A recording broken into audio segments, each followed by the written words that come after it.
Assalamualaikum warahmatullahi wabarakatuh. Salam sejahtera. Perkenalkan, saya Laode Reskiadin, SKM MPH, dosen program studi Ilmu Kesehatan Masyarakat, Fakultas Kedokteran dan Ilmu Kesehatan Universitas Jambi. Pada kesempatan ini, saya akan menyampaikan pernyataan diri dosen pada unjuk kerja Tridharma Perguruan Tinggi bidang pendidikan dan pengajaran. Konsentrasi saya adalah bidang promosi kesehatan. Selama ini saya mengajar beberapa mata kuliah khususnya di bidang promosi kesehatan. Di antaranya adalah mata kuliah promosi kesehatan.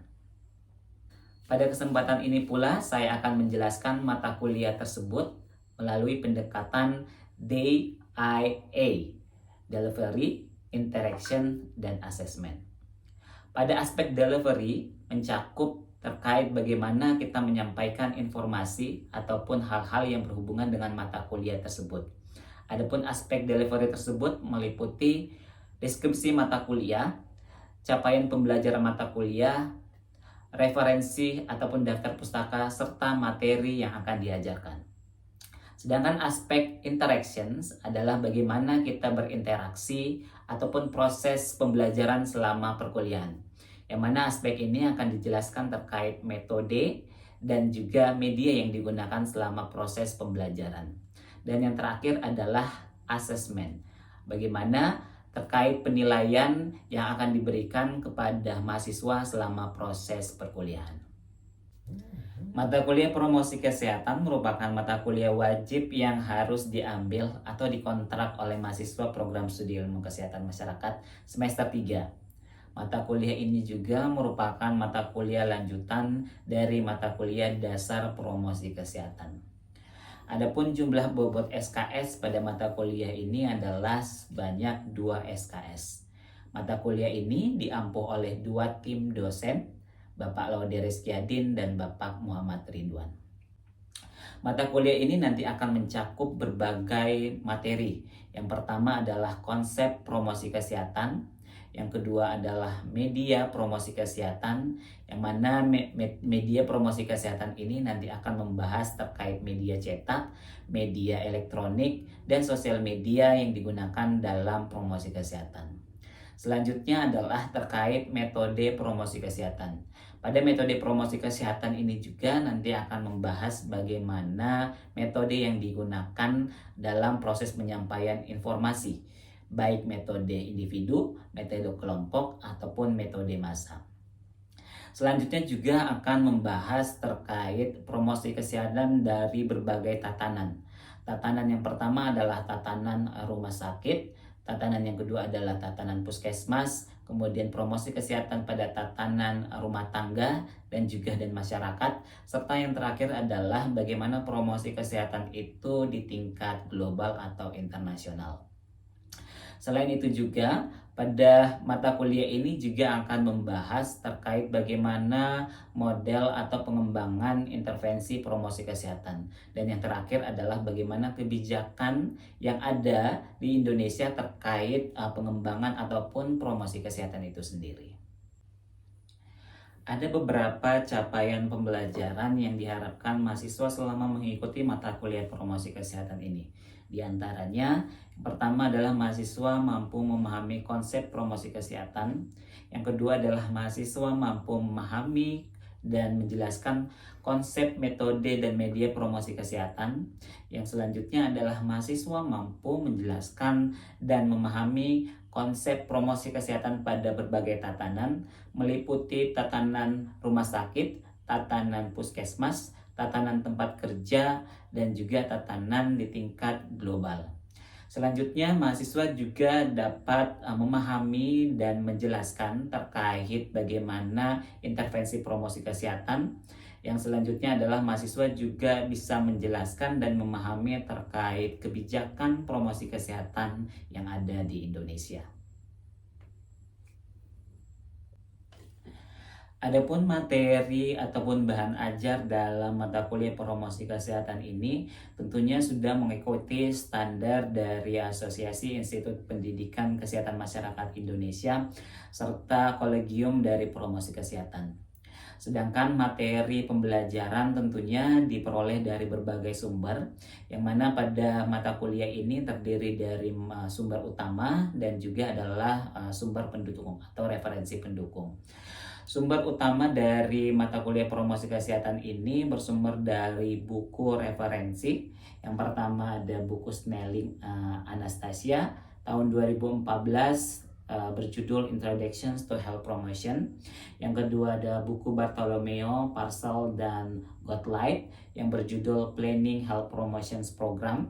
Yang ketiga buku dari Fatman dan Allensworth tahun 2010 yang berjudul Health Promotion Program From Theory to Practice. Yang keempat ada buku dari Kementerian Kesehatan Republik Indonesia terkait promosi kesehatan komitmen global dari Ottawa, Jakarta, Shanghai menuju rakyat sehat. Dan yang terakhir adalah buku dari Dignan Carroll yang berjudul Program Planning for Health Education dan Promotion. Sedangkan pendukung atau referensi pendukung lainnya itu bersumber dari jurnal ilmiah dan juga beberapa artikel yang berkaitan dengan promosi kesehatan. Selanjutnya pendekatan yang kedua adalah interaction. Interaction ini merupakan bentuk interaksi antara dosen dan juga mahasiswa. Pada mata kuliah promosi kesehatan ini nanti akan menggunakan bentuk sinkronus dan asinkronus. Pada bentuk asinkronus nanti akan menggunakan beberapa metode dalam proses pembelajaran karena mata kuliah ini bersifat tatap muka.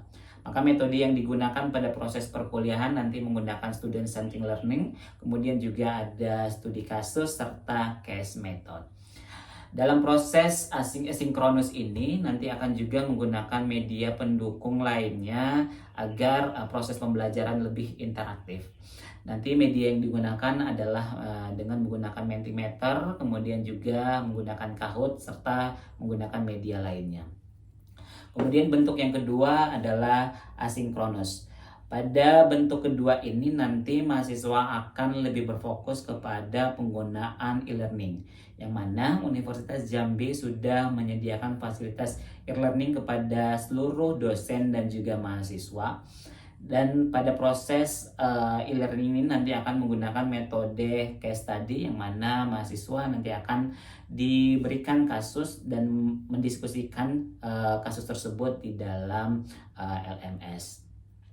Kemudian mata kuliah promosi kesehatan ini juga nanti akan menyediakan tugas mandiri dan juga tugas kelompok buat mahasiswa itu sendiri. Tugas mandiri tersebut dalam bentuk mahasiswa menggunakan atau membuat paper selama pertemuan guna untuk bisa berdiskusi dengan mahasiswa terkait materi yang akan disampaikan sebelum dosen itu memberikan penyampaian. Kemudian tugas kelompok juga akan diberikan kepada mahasiswa yang akan membahas terkait beberapa kasus-kasus yang berhubungan dengan promosi kesehatan yang kemudian nanti akan didiskusikan bersama-sama di dalam kelas. Dan pendekatan yang terakhir adalah asesmen, yang mana asesmen ini adalah proses penilaian mahasiswa selama proses perkuliahan, baik itu penilaian dari individu ataupun penilaian kelompok. Pada mata kuliah promosi kesehatan ini nanti ada beberapa indikator penilaian. Yang pertama adalah penilaian dari aspek kehadiran, kemudian penilaian dari aspek tugas, kemudian penilaian dari aspek ujian akhir semester dan juga ujian tengah semester.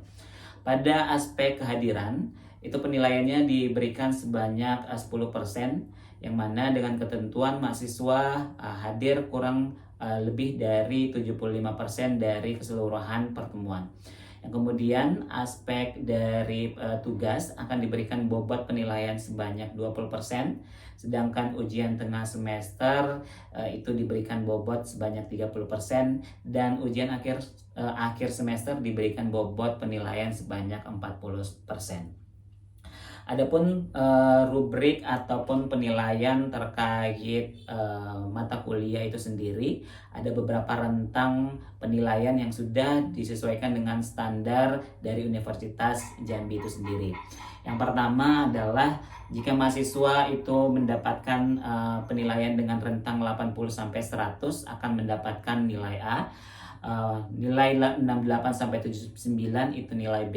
Kemudian 56 sampai 67 itu nilai C, kemudian 45 sampai 55 itu nilai D, dan nilai 0 sampai 44 itu akan mendapatkan nilai E. Selanjutnya, mata kuliah promosi kesehatan juga ini memiliki beberapa penilaian, dan penilaian kepada mahasiswa itu dilandaskan dengan berbagai aspek yang dinilai, diantaranya aspek kognitif, kemudian aspek afektif, dan juga aspek psikomotor. Ketiga aspek ini akan dinilai dari penilaian tugas individu ataupun tugas dari kelompok selama proses perkuliahan mata kuliah promosi kesehatan.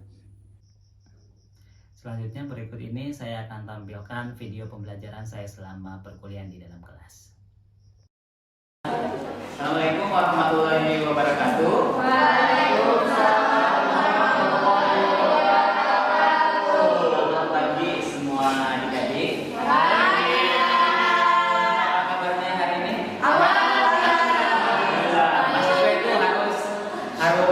Semangat dalam belajar. Oke, hari ini kita akan melanjutkan mata kuliah kita mengenai isu strategis, tetapi untuk pokok bahasannya adalah terkait promosi kesehatan melalui sosial media.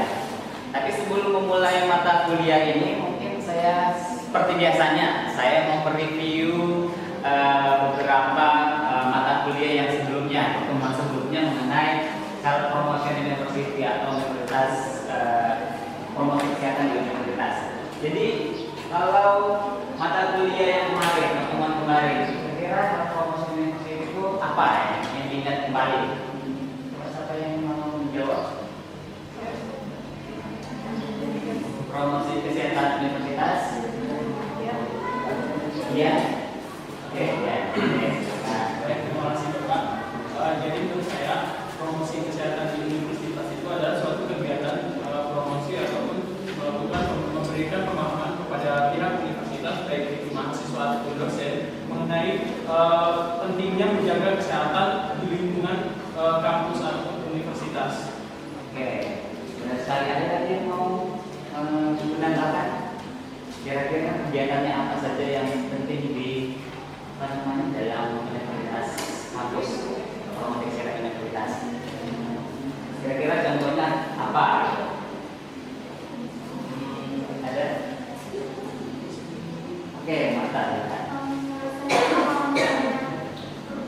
Promosi kesehatan di bidang universitas itu yang biasanya contohnya seperti ada pengadaan kantin sehat, dari segi jajanan dan lingkungan makanan yang disediakan di sana, dari lingkungannya juga dari sanitasi lingkungan baik di kamar mandi maupun di lingkungan kampus. Dan biasanya kan ada masalah rokok tuh Pak, jadi penyediaan KTR itu sangat diperlukan dari sebuah universitas.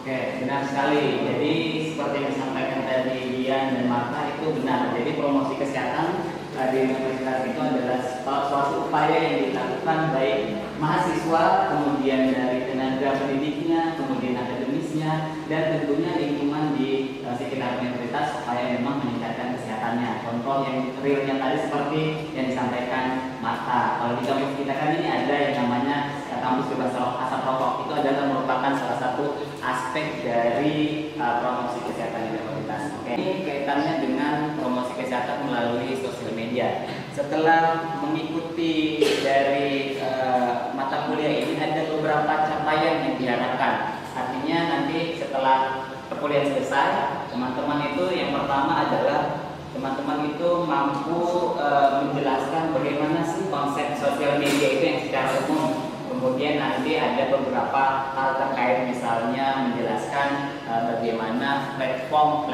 dari sosial media itu sendiri, dan yang paling penting adalah mengaitkan antara sosial media dengan kesehatan. Oke. Jadi kalau kita bicara sosial media pasti saya rasa teman-teman di sini semua punya sosial media. Saya mau nanya, yang mempunyai sosial media lebih dari 2 siapa? 1, 2, 3, 4. Oh, ternyata banyak ya. Kira-kira sosial media yang dipunyai itu seperti apa saja? Coba Rida, apa yang punya? Apa? WA. Lain, oke. Masih banyak lain. Kalau biasanya sosial medianya itu digunakan untuk apa? Satu. Aku mulai di sini. Dari pacar. Oke, dan beberapa nih kegiatan lain. Jadi kalau menurutnya teman-teman, kenapa sih dari promosi kesehatan ini perlu belajar sosial media? Kira-kira kenapa? Oke, siapa tadi? Yuk. Dia. Nah, yang lain. Oke, ya. Nah, kalau promosi kesehatan perlu sosial media, Pak. Nah, kalau promosi kesehatan kita bisa mempromosikan karya pencegahan. Nah, dengan sosial media itu lebih memudahkan kita untuk menyebarluaskan informasi, Pak. Jadi misalnya kita kalau punya lahan kan cuma di kelas. Kalau sosial media itu bisa secara umum, bisa lebih luas dan menyebarkan informasinya dan lebih gampang. Oke. Yang disampaikan tadi benar, salah satunya adalah untuk menyebarkan informasi kesehatan. Ada yang lain? Oke, iya. Pentingnya promosi kesehatan itu menggunakan media karena kita tahu kan Pak, masyarakat pengguna sosial media ini rata-ratanya itu remaja yang atas, dan kita bisa menggunakan tren itu untuk menyampaikan informasi kita. Jadi penggunanya itu kan lebih banyak menggunakan sosial media. Oke, benar sekali tadi hampir sama menyampaikan informasi. Jadi kalau kita bicara sosial media, pasti kalau teman-teman buka di Instagram, Facebook pasti banyak informasi-informasi. Dan informasi-informasinya itu belum tentu kredibel. Dalam artian kalau ada yang istilah saat ini ada namanya hoax. Jadi kadang-kadang kalau masyarakat mendengarkan informasi itu ya bisa saja masyarakat itu langsung mempercayai. Nah, tapi kalau misalnya kita menggunakan sosial media itu dengan baik, maka nanti tentunya itu akan berdampak positif bagi kita, terutama tadi untuk menambah pengetahuan kita sendiri. Tapi ada sisi lainnya lagi manfaat ketika kita mau belajar sosial media, yaitu adalah sosial media itu dijadikan sebagai media advokasi. Apa sih maksudnya media advokasi itu? Jadi media advokasi, jadi misalnya nanti teman-teman ketika di masyarakat menemukan misalnya di wilayah tempat tinggalnya itu banyak masyarakat yang masih tidak menggunakan jamban, mereka menggunakan misalnya MCK-nya itu di laut. Nah, kita foto-foto, nah kemudian kita publish di sosial media, yang tujuannya tadi itu kita buat caption, kemudian nanti siapa tahu ada pengambil kebijakan mendengar itu atau melihat itu, maksudnya sehingga nanti ada upaya-upaya yang dia lakukannya untuk menyelesaikan masalah itu. Nah, itu kaitannya dengan sosial media. Oke, jadi selanjutnya Bapak ini punya jurnal kaitannya dengan sosial media. Jadi nanti akan saya paparkan lagi lebih dalam mengenai sosial media itu dan kesehatan, tetapi saya mau ajak dulu teman-teman untuk berpikir kritis menganalisis dari evidence. Biasanya jurnal ini merupakan evidence dari beberapa penelitian yang dilakukan oleh para peneliti. Oke. Jadi ini ada 6 jurnal. Jadi nanti mohon teman-teman membentuk kelompok masing-masing 6. Oke. Mungkin bisa sekarang membentuk kelompok belajar 6.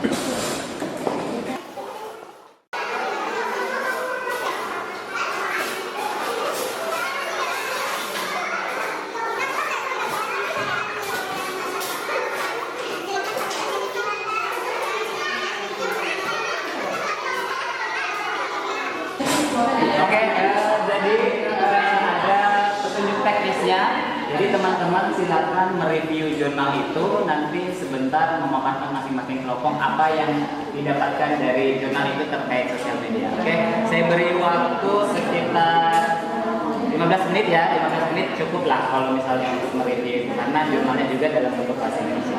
Oke, silakan berdiskusi sama-sama.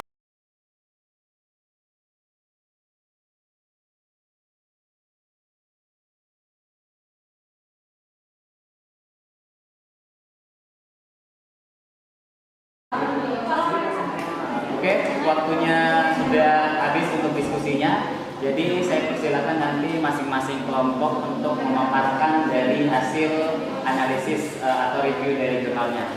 Mungkin yang pertama adalah kelompok 1, mungkin di antara teman-teman siapa yang mau akan memaparkan hasil dari yang di review. Oke, berdiri. Nanti teman-teman yang lain diperhatikan ya.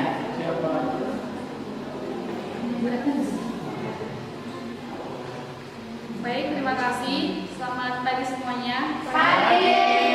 Di sini kami dari kelompok 1 akan mempresentasikan hasil daripada review jurnal yang berjudul pemanfaatan media sosial untuk pencarian dan komunikasi informasi kesehatan. Di mana pemanfaatan media sosial ini adalah sangat penting untuk pencarian dan komunikasi informasi kesehatan tersebut. Adapun hasil dan pembahasan dari jurnal yang kami dapatkan adalah bahwasannya profil pengguna media sosial didominasi oleh wanita usia 45 sampai 50 tahun. Rata-rata telah menikah dan berpendidikan D4 atau S1. Media sosial yang paling sering digunakan untuk mencari informasi kesehatan yakni yang pertama adalah WhatsApp yaitu sebesar 85,8%. Yang kedua ada YouTube yaitu sebesar 84,9%. Yang ketiga ada Wikipedia sebesar 84%. Yang keempat ada Facebook yaitu sebesar 80,5%. Sisanya yakni blogger yaitu sebesar 73,4%. Yang berikutnya ada Instagram sebesar 64,6%. Yang berikutnya ada Google yaitu sebesar 61%. Dan yang terakhir dari WordPress yaitu sebesar 58,4%. Alasan penggunaannya adanya berbagai fasilitas untuk share, memberikan komentar, membalas percakapan, tagging dan mengunggah foto. Alasan lainnya adalah semua teman saya menggunakannya. Tampilannya nyaman untuk dilihat dan digunakan, dan ada notifikasi atau pemberitahuan. Media sosial yang dapat memenuhi alasan tersebut yakni adalah Facebook. Terima kasih, demikian presentasi dari kami kelompok 1. Tadi itu adalah pemaparan yang disampaikan dari kelompok 1. Jadi tadi ada beberapa inti yang didapatkan bahwa yang paling banyak pengguna media sosial adalah perempuan, dan biasanya yang paling digunakan adalah WhatsApp. Tujuannya apa tadi? Mereka untuk pencarian dan komunikasi masalah kesehatan. Dan saya yakin juga teman-teman itu sering melakukan ketika nanti apalagi ketika sudah bekerja. Kadang-kadang ada masyarakat yang pengen bertanya terkait informasi kesehatan sendiri. Oke, kita ke kelompok selanjutnya. Kelompok 2 silakan memaparkan hasil yang didapatkan. Selamat pagi semuanya. Nah, di sini di kelompok kami membahas tentang gambaran pengguna internet dalam mencari informasi kesehatan pada siswa menengah pertama. Nah, di jurnal ini kami dapat menyimpulkan bahwa semua remaja, termasuk remaja zaman sekarang, itu sudah terpapar menggunakan internet. Karena sebagian besar sudah mempunyai gadget dan menggunakan internetnya. Nah, di jurnal ini membuktikan bahwa internet yang digunakan itu tidak hanya untuk hiburan semata, tapi tentang pendidikan dan kesehatan. Terbukti hanya sebagian besar sudah menggunakan internet untuk manfaatkannya pada informasi kesehatan. Tetapi informasi kesehatan yang gimana harus dipilah lagi karena banyaknya hoax yang bertebaran saat sekarang. Nah, untuk itu kesimpulan dari jurnal ini, internet yang sudah dimanfaatkan oleh remaja itu harus diberi pengawasan. Terima kasih dari kelompok ini.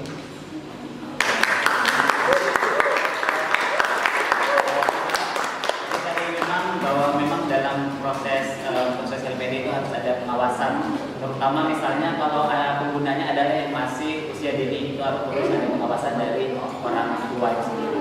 Oke, saya kira sekian untuk diskusi kita. Kita lanjutkan lagi materi. Di sini ada materi yang cukup menarik kaitannya dengan video. Video itu sendiri di mana ada beberapa informasi yang penting ketika kita mau mengembangkan pesan untuk di sosial media, karena dalam sosial media itu pesan atau inti dari sosial media itu tadi pesannya yang akan kita sampaikan biasa dalam berupa video ataupun misalnya dalam berupa foto. Tapi kali ini adalah kita melihat dari sisi negatif. Sisi negatif dalam artian yang video ini adalah perusahaan rokok yang dimana kita kan seharusnya kita nggak kita nggak mengikuti mereka, tetapi kita bisa belajar dari mereka bagaimana mereka mengembangkan pesan dari isi dari sosial media itu sendiri. Ini ada video, silakan diamati, kemudian nanti sekarang kita diskusi lagi kira-kira apa yang didapatkan dari isi video itu sendiri.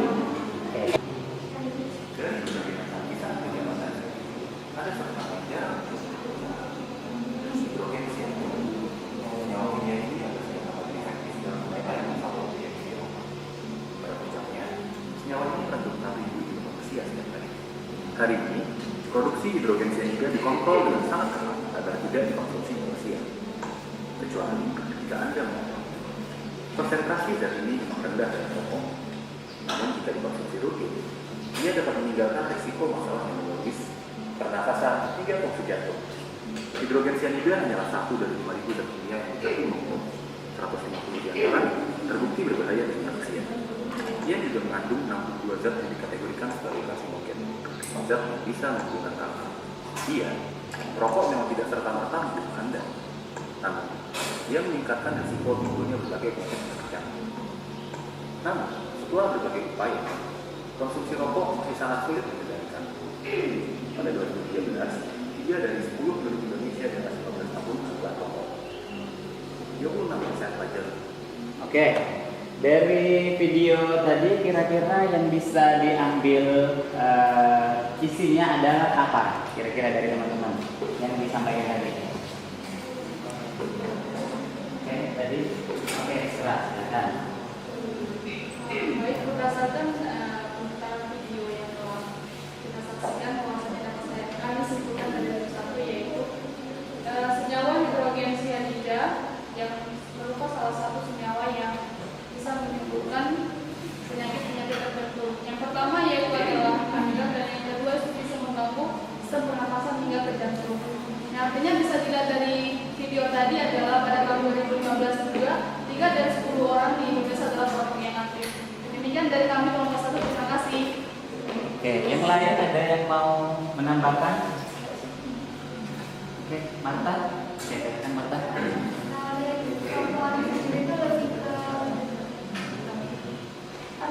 Sifat kejantanan atau maskulinitas seseorang atau pria. Jadi tuh apabila mereka merokok itu tuh jadi terlihat lebih garang, lebih ditakuti orang, merasa bahwa mereka tuh udah hebat, keren hanya karena mereka merokok. Jadi yang merokok tuh sekarang bukan hanya laki-laki saja, tapi perempuan juga ada yang mengikuti tren itu. Oke, banyak sekali. Ada lagi yang mau menambahkan? Oke, Grace. Dari iklan itu Pak, iklan itu kayak mempengaruhi orang-orang itu dengan memperlihatkan bahwa sebenarnya rokok itu tuh udah sejak lama, itu udah turun-temurun begitu. Jadi dia mereka tuh kayak mempengaruhi itu dari untuk melestarikan budaya. Jadi rokok ini kayak dijadikan bahwa budaya ini orang-orang tuh jadinya pengen untuk merokok karena itu jadi kayak budaya gitu. Oke, benar sekali. Jadi ada beberapa tadi yang disampaikan di dalam video bahwa memang tadi dari sisi maskulinitas. Jadi iklan rokok itu dia menganggap bahwa kalau kita merokok itu jantan, laki banget. Nah, kemudian juga tadi dia mengangkat masalah kebudayaan dari Indonesia bahwa misalnya rokok itu dari tembakau dan itu merupakan aset atau budaya dari Indonesia. Oke, itulah tadi hasil diskusi kita bersama-sama. Jadi untuk mengakhiri dari pertemuan ini mungkin saya mau evaluasi lagi dari hasil pembelajaran yang kita dapatkan tadi. Jadi yang didapatkan tadi menurut teman-teman sosial media itu apa? Tadi sosial media itu apa yang disampaikan tadi di materi awal? Ayo silakan. Oke, Tri, silakan. Sosial media itu adalah website atau aplikasi yang digunakan untuk menyebarluaskan Oke, benar sekali. Sosial media tadi adalah aplikasi atau website yang digunakan untuk share informasi dan untuk komunikasi. Manfaat dari sosial media di bidang kesehatan gimana tadi? Oke, silakan. Ya, seperti kita ketahui bahwa internet itu kan luas, sosial media itu luas, jadi manfaat yang pertama itu menyebarluaskan informasi tentang kesehatan itu sendiri, Pak.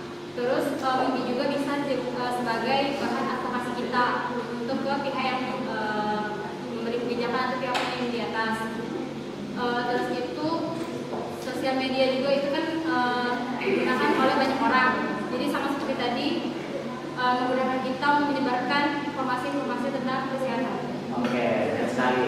Jadi sudah disampaikan temannya bahwa memang tadi manfaatnya seperti itu. Untuk mata kuliah hari ini kita akhiri sampai hari ini. Saya ucapkan terima kasih banyak dan mohon maaf ketika apabila ada salah perkataan. Sampai berjumpa minggu depan. Assalamualaikum warahmatullahi wabarakatuh.